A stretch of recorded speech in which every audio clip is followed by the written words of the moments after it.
국가인권위원회가 특검 조사를 받은 뒤 자택에서 숨진 채 발견된 양평군 공무원 사건과 관련해 직권조사에 착수했습니다.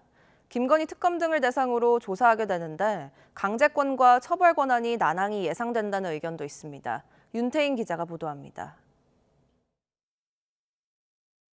지난 20일 국가인권위원회는 김건희 특검에서 조사를 받은 뒤 숨진 채 발견된 양평군 공무원 사건에 대한 직권조사 안건을 의결했습니다. 해당 안건을 상정했던 김용원 상임위원은 김건희 특검의 수사 과정에서 심각한 인권 침해가 있었다고 주장했습니다. 진술 강요나 회유, 압박 이런 것들이 있었다고 그게 자세하게 기재가 되어 있잖아요. 곧 김건희 특검의 조사 개시를 통보한 인권위는 특검팀 내 관련 수사팀과 사망 사건을 조사하는 경찰관서 등을 대상으로 진술을 듣고 관련 문서를 확보할 예정인데 특검의 활동 기간을 고려해 다음 달 30일까지 결과 보고서를 제출하겠다는 계획입니다. 하지만 인권위 조사는 강제력이 없어 특검이 조사를 거부할 경우 난항이 예상됩니다.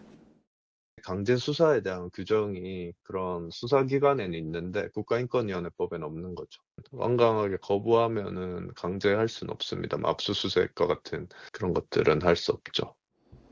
직권조사가 이뤄지더라도 실효성이 있을지는 미지수입니다.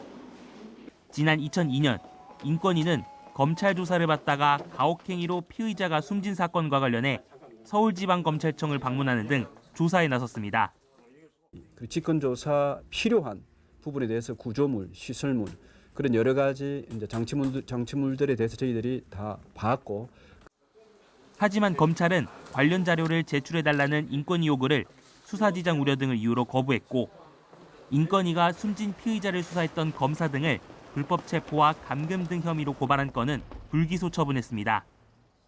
인권위는 지난 2018년에는 미투 운동을 촉발한 서지현 검사의 진정 사건에 대해 직권조사에 나섰지만 수사가 종결됐다는 등의 이유로 각하하면서 논란이 되기도 했습니다. 진정이 제기될 때 수사기관의 수사 등이 진행되고 있거나 종결된 경우에는 그 진정을 각하한다는 국가인권위원회법이 근거가 됐습니다. 처벌 권한이나 강제성이 없는 인권위 직권조사가 제대로 이뤄질지 의문이 제기되는 상황. 이런 가운데 인권위 내부에서 이번 직권조사가 특검 흔들기로 비칠 우려가 있다는 목소리도 나오면서 조사 결과에 대한 관심이 높아지고 있습니다. YTN 윤태인입니다.